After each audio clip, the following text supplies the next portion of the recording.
যাকে আমি খুব ভালো জানতাম, যাকে খুব ভালো জেনে আসছি, তাকে যদি হঠাৎ করে আমি তার খারাপ দিকটা চোখের সামনে ভেসে ওঠে, সে তার মধ্যে কোনো বিচার নেই, বিবেক নেই, বুদ্ধি নেই, তখন ওই লোকটার সামনে দিয়ে আমার আর যেতে ইচ্ছে হয় না। কিন্তু প্রতিনিয়ত দেখা হবে এটা ভাবতেই আমার।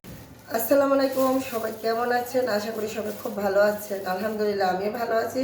তবে আজকে প্রচুর শীত, শীতের এই প্রথম মানে সিজনে বুঝতে পারলাম যে আজকে শীত, শীতের চেয়ে বাহিরে বাতাস। এই বাতাসের মধ্যে আমি গিয়েছিলাম বাহিরে সবজি কিনতে। তো সবজির খুব দাম কম, এখন বাজারে এত দাম কম। এই যে দুইটা এত সুন্দর সুন্দর ফুলকপি মাত্র 30 টাকা দিয়ে আনছি, মাত্র 30 টাকা, 15 টাকা পিস। আর এদিকে দাম একটু বেশি হচ্ছে এই যে টমেটোগুলি, যে হাফ কেজি টমেটো আনছি 50 টাকা। তারপরে মিষ্টি কুমড়া আনছি এই যে 20 টাকা।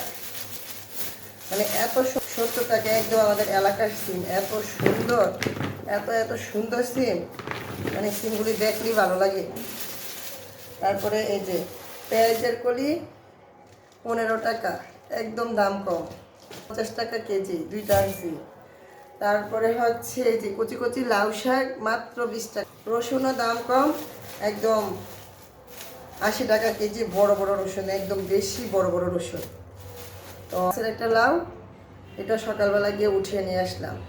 আর খুব কষ্টের কথা হলো আমার গাছে বেশ অনেকগুলি টমেটো ধরছে, পাকার সময় হয়ে গেছে, অনেক বড় বড় হয়েছিল, কিন্তু চোরারা চুরি করে নিয়ে গেছে। চোরারা নিচে না চুনিরা নিচে সেটা জানি না। সকালবেলা গিয়ে দেখি আমার গাছে টমেটো নেই, মনটা খুব খারাপ। তো এই ছোটো ছোটো 4টা ছিল, এগুলি তুলে নিয়ে আসছি।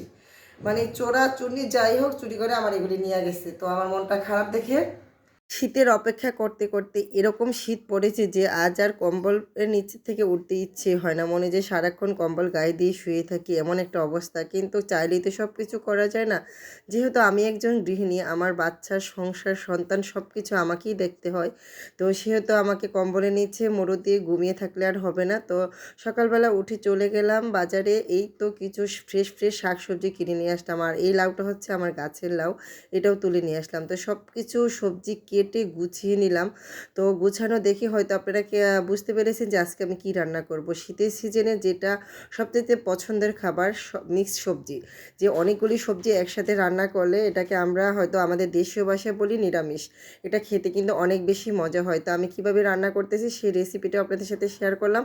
তো এইভাবে রান্না করে দেখবেন যে শীতের সবজিটা কতটা মজা খেতে। তো এখানে আমি খেয়াল করেছেন যে কি কি সবজি দিয়েছি, মিষ্টি কুমড়া, তারপরে হচ্ছে সিম, ফুলকপি, আলু, গাজর, তারপরে হচ্ছে লাউ শাক, এইগুলি দিয়ে মানে লাউ সব কিছু দিয়ে আমি রান্না করে নিচ্ছি।